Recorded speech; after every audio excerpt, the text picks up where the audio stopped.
तो आज हम देखेंगे class 9th Hindi mid term examination के आंसर्स।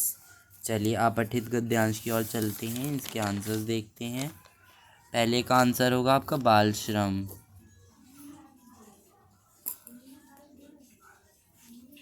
एंड सेकंड का आंसर होगा 14 ईयर्स। एंड थर्ड का आंसर होगा गरीबी।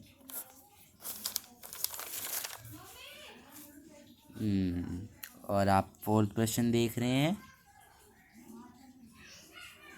इसका आंसर होगा का।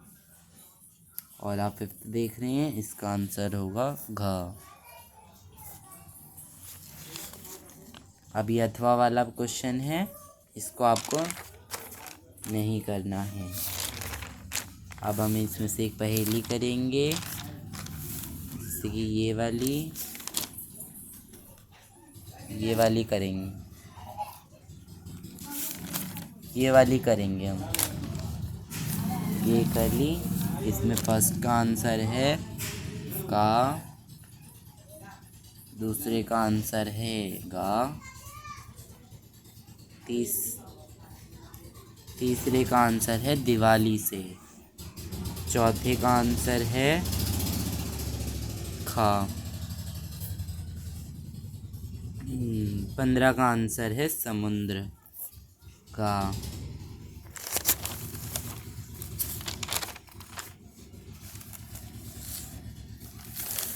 अब हम खंड खा की ओर चलते हैं। तो इसमें पूछा सुगम शब्द में उपसर्ग है। अब इसमें आपको उपसर्ग बताना है, तो इसमें आएगा का। और इसमें अनुपसर्ग वाला सही शब्द है, इसमें ये सही शब्द है अनुशब्द वाला। कृपालु शब्द में प्रत्यय बताना है, तो देखिए कृपा अलग हो जाएगा, लू अलग हो जाएगा। तो कृपा का अलग अर्थ है, लू एक प्रत्यय है, तो इसमें आ जाएगा आपका लू।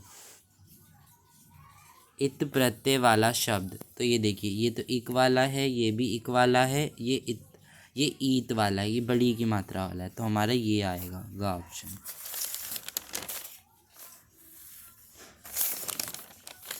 अब हम चलते हैं अगले क्वेश्चन पे। दुर्भाग्य शब्द में मूल शब्द क्या है? तो इसमें दुर जो है वो तो उपसर्ग है, और भाग्य जो है वो मूल शब्द है। अब नील कमल समस्त पद का सही समास विग्रह होगा।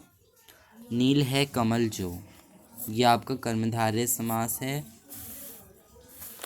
अब अगले क्वेश्चन की ओर चलते हैं। नौ ग्रह का समाहार का सही समास्त पद है, इसका सही समास्त पद होगा नवग्रह। ये आपका द्विगु समास है। द्वंद्व समास का सही उदाहरण है माता पिता। अब जिसमें बीच में ये लगा हो, आप समझ जाएं कि यही द्वंद्व समास है। 10 है आनंद जिसके, यह समास विग्रह किस समास का उदाहरण है? तो यह है आपका बहुव्रीहि समास का उदाहरण। अब हम चलते हैं इस पे। वर्षा ऋतु आते ही हरियाली आ जाती है, तो ये क्या बता रहे हैं? वर्षा ऋतु आते ही हरियाली आ जाती है, तो इसका होगा छा जाती है, इसका होगा विधानवाचक वाक्य। अब शायद धूप निकल जाए, इसमें वो संदेह कर रहा है, तो इसमें होगा संदेहवाचक। निषेधवाचक यानी किसी को मना करना, निषेध का मतलब होता है मना करना, तो जिसमें नहीं शब्द आया हो, तो इसमें गा ऑप्शन राइट है, गा ऑप्शन आएगा। मुझसे गया नहीं गया जाएगा। विस्मयवाचक वाक्य का सही उदाहरण कौन सा है? विस्मयवाचक मतलब जिसमें वो वह ये सब चीज़ें आती, तो इसका होगा 35। चलते चलते वह पेड़ की छाया में बैठ गया। वाक्य का संदेहवाचक में सही रूपांतरण होगा चलते चलते वह कहाँ बैठ गया। शायद चलते चलते वह पेड़ की छाया में बैठ गया, यही है सही।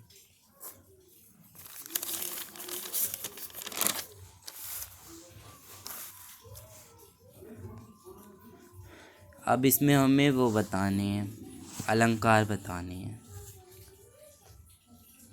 तरनी तनुजा तट तमाल तरवर बहु छाए, इस पंक्ति में अलंकार कौन सा है? इसमें अनुप्रास है।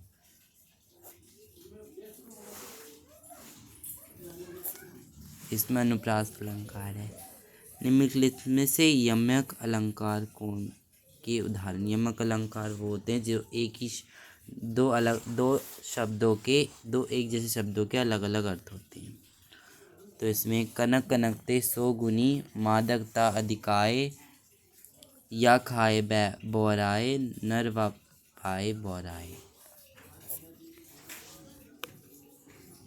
नील गगन सा शांत हृदय था रो रहा, इस पंक्ति में अलंकार है। इसमें सब कंफ्यूज हो रहे होंगे, जैसे कि इसमें उपमा अलंकार भी है, रूपक अलंकार भी है। तो इसमें हम उपमा लिखेंगे क्योंकि इसमें सात शब्द आ रहा है।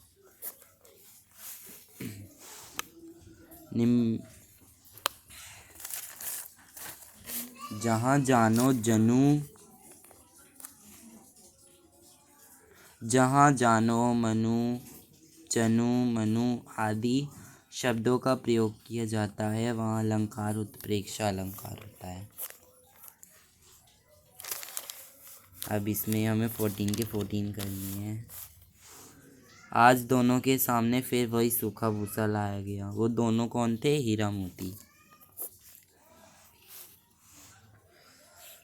छोटी लड़की किसकी थी?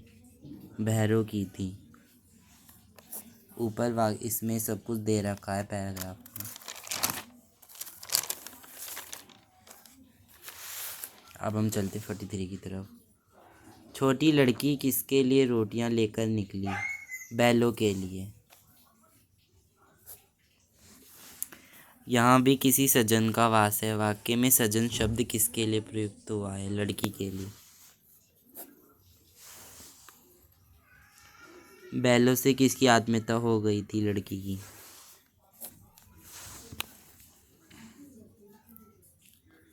तिब्बत की सामाजिक व्यवस्था के बारे में निम्न में से कौन सा सत्य यानी कौन सा गलत है?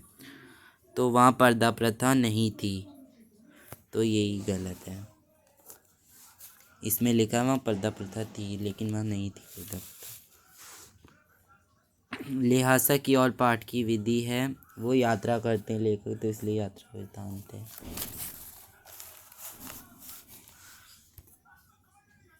अब ये एक सवयी है, ये एक सपद है।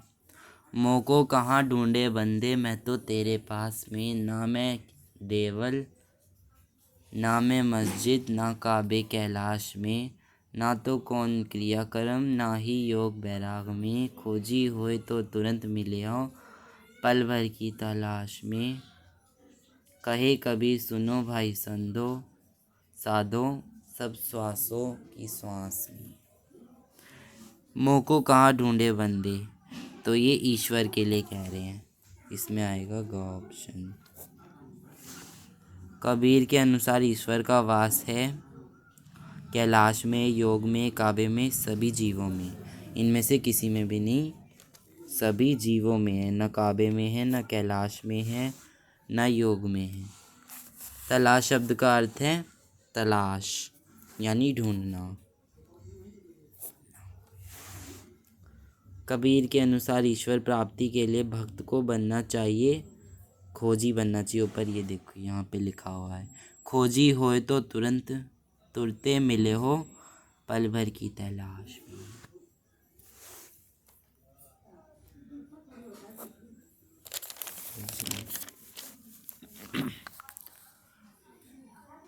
कबीर के अनुसार ईश्वर को भक्त कहीं नहीं खोजता, तो ये क्वेश्चन थोड़ा गड़बड़ है। यहाँ पे आएगा कबीर के अनुसार ईश्वर को भक्त कहाँ नहीं खोजता।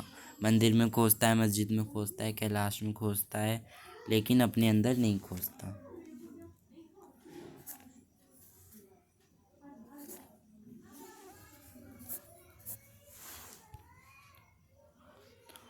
वाक में रस्सी शब्द का प्रयोग किस अर्थ में हुआ है? सांस के अर्थ में हुआ है। जो हमारी सांसें हैं वो रस्सी की तरह है, कभी भी टूट सकती हैं। रसखान मनुष्य के रूप में जन्म लेकर कहाँ बसना चाहता था? रसखान जो थे जिन्होंने सवैये लिखे हैं, ये जब मनुष्य का रूप लेना चाहते थे तो ये चाहते थे कि मैं ग्वाले बन के गोकुल गांव में बसूं और कृष्ण जी को देखूं, उनकी गायें चराऊं। बस यहाँ हमारे पेपर का एंड होता है। ये हमारा हिंदी की पेपर था, इसके हमने सारे सॉल्यूशंस देख लिए।